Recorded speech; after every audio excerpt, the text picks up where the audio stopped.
और कोफैक्टर में हमने देखा कि एंजाइम के साथ एंजाइम जो प्रोटीनियस पार्ट है उसके साथ कभी कभी नॉन प्रोटीनियस कंपाउंड भी जुड़े हुए पाए जाते हैं जो एंजाइम को एक्टिव बनाते हैं।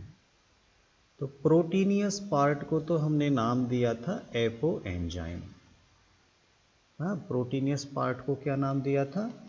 Apo enzyme. और जो नॉन प्रोटीनियस पार्ट था उसी को हमने नाम दिया था कोफैक्टर। तो ये कल हम कोफैक्टर की बात कर रहे थे। कोफैक्टर मैंने 3 टाइप से बताया था कि कोफैक्टर 3 तरह का हो सकता है। एक को हम नाम देते हैं प्रोस्थेटिक ग्रुप। एक को क्या नाम देते हैं? Prosthetic group. दूसरे को हम नाम देते हैं कोएंजाइम। ध्यान देना, ये ओवरऑल पूरा कोफैक्टर कहलाएगा और ये केवल कोएंजाइम है। तो इसमें कंफ्यूज बहुत ज़्यादा होते बच्चे। हाँ, हमको कोफैक्टर, ऐसे कोई भी फैक्टर जो इस प्रोटीनियस एंजाइम को एक्टिवेट बनाते हैं वो सब कोफैक्टर कहलाते हैं। उसी में एक फैक्टर है कोएंजाइम। यहाँ पे थोड़ा सा ध्यान देना है। और एक होते हैं आपके मेटल्स। हाँ, इसमें बहुत सारे मेटल आयन ये भी आपके एंजाइम के साथ जुड़े हुए पाए जा सकते हैं, मेटल आयन। तो कल हम इन तीनों कोफैक्टर की ही बात कर रहे थे। देखिए, प्रोटीन के साथ जो प्रोस्थेटिक ग्रुप है वो उस प्रोटीन में इस कदर फिक्स पाया जाता है कि आप उसको चाहकर भी फिर अलग नहीं कर सकते। वो इसी में, इसकी एक्टिव साइट में जगह जगह पूरा एकदम फिक्स होता है और ये इसको अलग भी नहीं किया जा सकता। ये दोनों मिलकर एकदम कंबाइंड स्ट्रक्चर हो जाती है और ये परमानेंट इसके साथ अटैच पाए जाते हैं। प्रोस्थेटिक ग्रुप ऐसे नॉन प्रोटीनियस केमिकल हैं जो प्रोटीन के साथ एकदम हाईली पैक्ड देखने को मिलते हैं और ये कभी भी इससे अलग नहीं होते हैं। तो ये अगर परमानेंट एंजाइम के प्रोटीन के साथ जुड़े हुए पाए जाएंगे तभी इनको हम प्रोस्थेटिक ग्रुप बोलेंगे। ये हमेशा इसके साथ जुड़े हुए पाए जाएंगे, इसकी एक्टिव साइट के साथ ये जुड़े हुए पाए जाते हैं।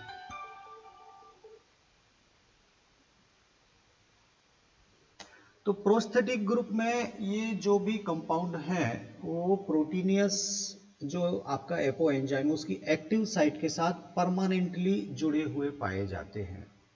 एक एग्जांपल हम लेते हैं प्रोस्थेटिक ग्रुप का।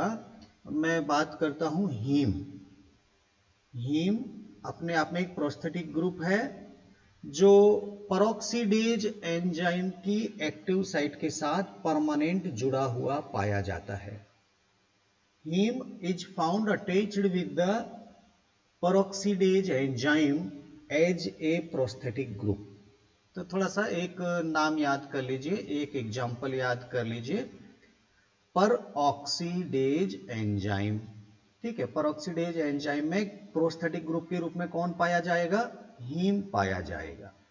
ठीक है, ये कुल मिला के हम ये कह सकते हैं प्रोस्थेटिक ग्रुप को इस एंजाइम से कभी भी आप अलग नहीं कर सकते। ये इसके साथ एक कंबाइंड पाए जाएंगे, जुड़े हुए पाए जाएंगे, उसकी एक्टिव साइट पे जुड़े हुए पाए जाएंगे। अब हम बात करेंगे कोएंजाइम। कोएंजाइम क्या होते हैं कि जो आपका प्रोटीनियस पार्ट है, इस प्रोटीनियस पार्ट से जब ये कोई सबस्ट्रेट आके जुड़ता है, जब सबस्ट्रेट आके जुड़ता उस वक्त टेम्परेरी कुछ केमिकल आके एंजाइम की एक्टिव साइट से जुड़ जाते हैं और तब ये एंजाइम काम करता है।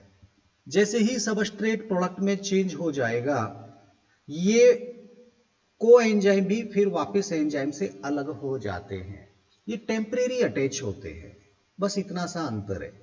कोएंजाइम जो होते हैं वो प्रोटीनियस पार्ट के साथ टेम्परेरी इससे जुड़ते हैं और एक्टिव साइट को इस तरह से चेंज करते हैं कि सबस्ट्रेट आसानी से जुड़ जाए। तो सबस्ट्रेट आने के समय ही कोएंजाइम एंजाइम से जुड़ते हैं और जैसे ही प्रोडक्ट बनेगा कोएंजाइम फिर से बाहर हो जाते, अलग हो जाते, परमानेंट जुड़े हुए नहीं पाए जाते। कोएंजाइम में ज्यादातर हमारी विटामिन्स होती हैं। ये विटामिन्स हमारे एंजाइम्स को एक्टिवेट करती हैं। विटामिन्स हम बहुत सारे नाम पढ़ते हैं कोएंजाइम्स में, एक्चुअली ये सब विटामिन्स ही होती हैं और ये विटामिन टेम्परेरी आके जुड़ती हैं और एंजाइम को एक्टिव बनाती हैं। ऐसा ही कुछ कोएंजाइम का एग्जाम्पल आपको याद रखना चाहिए।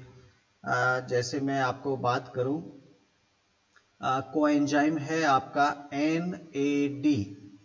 हाँ, ये कई बार इसको एक नंबर में इसका पूरा नाम पूछा जाता है, NAD या NADP।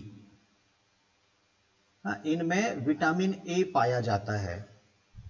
ठीक है, विटामिन एक इसके साथ जुड़ा हुआ पाया जाता है।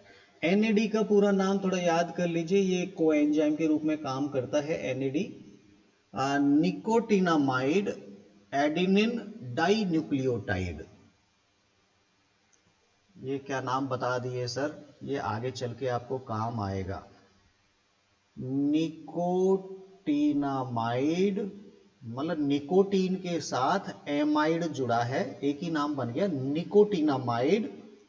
एडेनिन, एडेनिन का नाम आप पहले से जानते हैं, नाइट्रोजिनस बेस है। और डाई न्यूक्लियोटाइड, डाई न्यूक्लियोटाइड ये इसका पूरा नाम है। ये एक कोएंजाइम के रूप में काम करता है। तो NAD जनरली ये विटामिन्स होते हैं, आप ये हमको समझना है कि ये टेम्परेरी आके अटैच होते हैं बस। अब मेटल आयन, एक्चुअली कोई भी आयन है जैसे Zn+2, ये क्या है, आयनिक फॉर्म में होती हैं। ये टेम्परेरी आके प्रोटीन से जुड़ती हैं और उसको एक्टिव बनाती हैं। जैसे जिंक की हम बात करते हैं तो जिंक कार्बोक्सी पेप्टाइडेज एंजाइम का कोफैक्टर है। जिंक क्या है, कार्बोक्सी पेप्टाइडेज का।